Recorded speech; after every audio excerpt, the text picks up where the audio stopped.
Hi guys! Nandito tayo ngayon sa Kabalen, sa ATC. So, tara!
Okay, mga ka-budget meal na. So, Nandito tayo ngayon sa Kabalen. Pagpasensyaan nyo na yun, hindi tayo pinagang mag-picture man lang. Yes, bawal mag-picture and mag-video. Kung mahilig kayo mag-picture sa mga buffet na hindi kayo pwede dito. Okay, so ito yung kinuha na lang namin na pagkain para makita nyo pa. Okay, so ito ang puting pansit. At ang pangalan. Puting pansit nakalagay doon? Oo. Talaga? Parang, kasi ito parang bopis. Ito, iba yung pangalan niya. Alam mo pangalan? Ito adobo. Adobong manok. Ito ginising. Gising. Plain rice. Adobong kangko. Na may tokwa. Tokwa. Ganun, tokwa. So, taste test. Tignan natin. Pork sisig. So, may request siya. Kare-kare tapos dinugo. Yung kare-kare, dumating kami 7:30. Wala na siyang laman. For tuwalya na siya. Hindi kami kumakain ng so ayaw namin mag-left over. Okay. So, ayan. Pork sisig. Nasunog na siya kasi hindi nahalo. Hindi nahalo agad. Ayup. Ito itong sisig na ganito. Ikaw. Yun lang, nasunog lang dahil hindi ka nahalo. Hindi ko alam ba't parang medyo maasim. Maalat? Maasim. Medyo maasim or maalat? Maasim. Thank you! Ang dami. Ano-order mo ba lahat eh? Okay lang. Thank you, Waya. Thank you.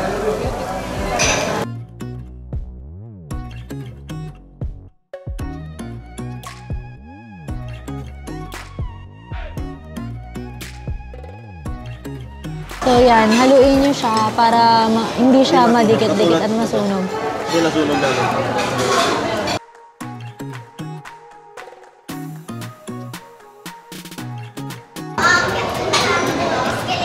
Tofu. Tingnan natin yung bangong sisig mga kabudget.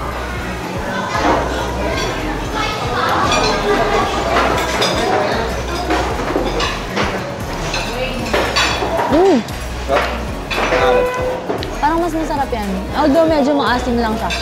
Pero mas masarap to kaysa dito. Ewan ko, mas gusto ko to. Chicken. Chicken?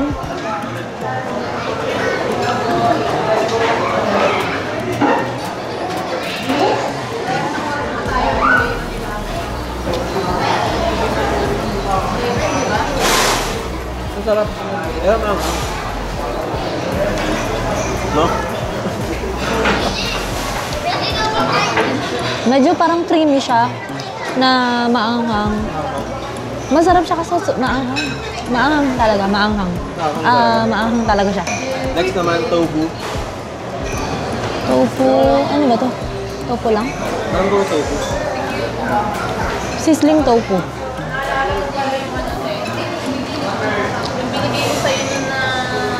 Sarap.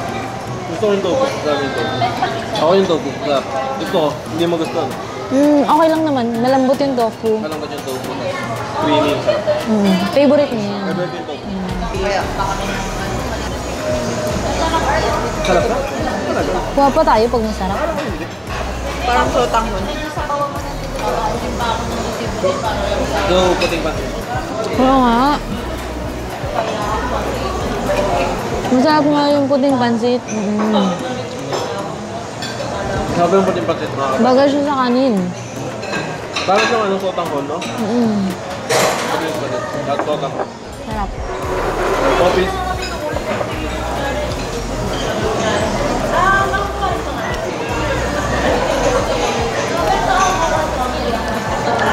Yung balik sa popis.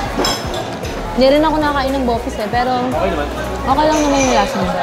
Ikaw na lang tumingin ng gulay. Ito yung gising-gising mga kapatid nila. Nagising ka ba? Kangkong yun, kangkong. Nagising ka ba? Bakit kaya gising-gising yung tawag sa kanya? Masarap din siya. Depende sa tumitikim. May pagka-creamy. Parang may ano, may gata. Gata, yun may gata mga kapatid nila. Gising-gising, may gata. Ito, tikman mo. Gusto ko yun. Sarap yun. Tikman mo to, ano to? Hindi ko alam, parang kangkong. Tokwang kangkong. Ano daw yung tokwang kangkong? Pero hindi siyang kangkong. Ano ba yun? Ah, kangkong? Kangkong din. Parang pechay. Kangkong yung gulay? Hindi ko alam kung medyo mapait. Pero gano'n natin talaga lang sa pag-gulay, mapait-pait. Pag kangkong, oo. Ano talaga? Uy. Dinuguan na may kare-kare na yun. Sige, mga kapatid. Parang taba. May taba. Dinuguan. Alat? No. Maalat. Maalat nga. Sa South Mall natin mo. Okay naman. Oo, okay na ako dyan. Ano? Kasi doon, doon tayo maasim. Suka yun. Ito maasim na medyo maalat. Pero siguro pag may kanin, okay lang siya. Hindi mo natin may kanin na kapatid. Sakto lang, ano, sana may laman. Ay mga kabudget niya, masasabi lang naman namin dito. Medyo agahan nyo pag pupunta kayo kasi Oh, para kompleto pa yung mga buffet, ano nila, dumating set kami up. yung kare-kare. Wala pa, wala talagang laman. Hindi, may laman talaga siya. Ang laman lang talaga niya yung tuwalya. Tuwalya lang talaga. Tuwalya lang. Actually, kung gusto niyo naman ng gulay, meron sila dun sa kabilang side. May mga steamed vegetable naman sila. Masarap yung yung pritong kangkong ba yun? Ang tawag doon? Pritong kangkong. Crispy. Ay, yung crispy Masarap kangkong. yung crispy kangkong. Nagustuhan mo talaga. Tapos yung meso siya, masarap. Ano lang, tapos masarap din daw yung dinuguan dito. Depende sa branch. Dito sa branch na medyo maalat. Doon sa ibang branch, okay. Actually, kahit yung kanina na sabi mo walang laman yung kare-kare, okay naman siya. Masarap naman, lalo na pag sinamahan mo ng bagoong. Tapos isa ko pa nagustuhan, pero medyo sobrang ahang lang talaga, yung chicken sisig nila. Ako yung tofu sisig, masarap yung tofu. Maanghang. Mga kabudget nila, linawin lang natin na kanya-kanyang preference. Masarap sa akin, hindi masarap sa kanya. So, kanya-kanya. Siguro yung Depende sa inyo. Yung drinks hindi siya kasama. Yung drinks hindi kasama. Sa buffet, hindi siya kasama. Pero meron silang a la carte drinks. And then meron silang water na binibigay naman, in-house water. And then meron din sila dun parang gulaman. Tama ba ako? Sagot gulaman? Yun, meron din silang sagot gulaman. And then may dessert station din sila. Yung sagot gulaman mga kabudget meal, depende sa branch. Dito sa ATC, wala siyang sagot gulaman. Sa South Mall, meron siya. So, dito yung special guest natin, si Stephen. Isa siyang kabalin expert. 5 times na siyang nagkakabalin. So yun, may... So, anong masasabi mo dito si Stephen? Gaya dito, yung dito meron palitaw sa pinupunta akong Kabalin, walang palitaw. Yung biko din masarap din. Yung nga lang, maalat lang talaga. Depende sa yung dinuguan at yung kare-kare. Yung dinuguan at kare-kare, maalat ko. Depende. So nagluluto, kasi dito iba. Sa ibang branch, okay. So, depende na depende sa kanila yun. So, yun. yun lang. So, dito pala may lechon. So, Meron lechon din sa South Mall. Oo, meron. Meron din. So yung mga ka-budget meal, no, linawin ka lang, medyo gumulo, no. Masarap yung dinuguan. Di ba pinupunta kami yung dinuguan sa South Mall? Pero asim-asim yun. Sakto yung Sakto yung asim. asim. Sakto yung asim. Pang Kapampangan talaga yung Kapampangan yung ka. pagkaluto. ito kasama natin is Kapampangan. So, alam mo naman. Kasi yung kabalin, Kapampangan ba? Kapampangan. Talaga? Yes. Kabalin? Kabalin is Kapampangan word. Okay. Kapampangan pala to. Ano bang masabi mo, kabalin expert? Yun lang, same as sa ibang kabalin. Same foods. Yun nga lang, depende lang talaga Sa branch. Sa branch. Tapos, ano pang meron doon na wala dito? Wala naman. Yung medyo sa lasa lang nag-iba. Sa lasa lang talaga yung Pero hindi naman sobrang layo. Hindi naman. Yung sa Kagaya dinuguan, yung sisig, parehas rin naman. yung mga sisig pareho lang. Yung biko, Pareho din. pareho din. Kumbaga ano lang, ang napansin mo lang is sa dinuguan. Yun lang. Kasi dun sa pinupuntahan ko talaga. Yun talagang binabalikan ko okay talaga. naman. So yun talaga yung pinabalikan ni... Yung dalawa, top 2 yun. Ano yun? Ano siya? Yung kare-kare tsaka... Kare-kare sa dinuguan. So hindi pala nawawala yung mga ka-budget meal. Mapangang kasi talaga yung dish na yun. Okay mga ka-budget meal, may isa pa tayong special guest. Kasi maganda yung iba-iba di ba? Parang iba-ibang panlasa. So, ito si Maika. So, pangalawang beses na siyang nag-appear sa ating channel. Anong masasabi mo? Anong nagustuhan mo dito sa Kabalin? Sa akin yung pansit na puti. Ayun. Medyo prepare ko kasi yung mga pansit kasi Filipino food talaga siya. So, ayun. Masarap naman yung yung pansit na puti. And yung bilo-bilo. Masarap din yung bilo-bilo. Yeah. May mga maliliit na pearl. Makasago yun. Sago. Tsaka may kasaba. Kasaba ba yun? Yung sa bilo-bilo? Oo, bilo-bilo. So, yung nagustuhan mo, yung pansit na pati sa yung bilo-bilo? Hindi ko masyadong yung sisig kasi maanghang, hindi ako pwede ng maanghang. Ayun, so. Yun, so hindi Kanya-kanya. ko siya. And natuwa ako kasi may lettuce and pipino. And hinanap ko yung egg, wala siya. Pero okay lang. Walang egg. Egg na may mayonnaise. Yeah, mayo. So, ayun. Okay mga ka-budget meal, no? So, nakita nyo naman na iba-iba kami. Kanya-kanya kasi tayo ng panlasa. So, baka merong isang tao na gusto isang bagay.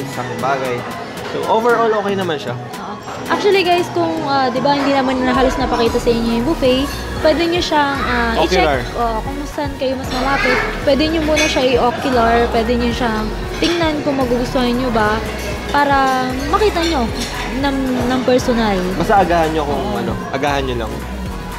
Yun So lang. ayun, papakita ko din sa ating description kung meron silang mga birthday promo or other promos na pwede nyo i-avail. So yun lang mga ka-budget meal. Okay naman siya. Wag kung dadayuhin, siguro kung walang malapit. Parang Actually, mura naman siya guys. So, 389, pwede na. Yan, pwede naman siya. Kasi nagbubupay nga tayo ng 499 na karne lang, di ba? So sa 389, para sa amin mga budget meal, okay naman siya. Yun, okay naman siya. Huwag lang kayo mag-expect ng sobra, no? Yes. Kasi baka mag-expect kayo ng mga pang 800, 700 na buffet. Pero ang Kabalin is famous yan. Based on mga buffet. Kilala na yan simula pa noon. So, kung gusto nyo i-try, pwede nyo naman siya i-try. So, ito lang yung reviews namin about Kabalin. So, yun lang. Thank you for watching. Kanya-kanyang and- kanya-kanyang panglasa. So okay naman sa amin kasi maraming negative eh. Sa internet may maraming negative. So may mga negative review. Yeah. Pero para sa amin, hindi na siya masama sa price point niya na 389. Ikaw ba naman na 389? Ano? Okay na, okay na siya. So, yun lang guys. Thank you for watching. See you next time. Bye. Tara, introduce doon natin. Tara Ate, dito. halika dito. Ano Iyan nagustuhan ako sa mo? end screen. Dali. May isa pa tayo dito guys. So may special guest pa So, tayo, ayan. si Aramay. Si Aramay. Yan. Ano nagustuhan mo? Sa lahat ng nakain mo? Lahat ng nakain ko, yung yung chicken sisig. Kahit maanghang, masarap. Masarap. Oo. Creamy siya eh, no? Oo. Yung Maanghang lang talaga. chicken sisig at saka yung tofu sisig. Sino nagustuhan niya? Yun yung masarap. Ayan, yan. Bye-bye. Thank you for watching. See you next time.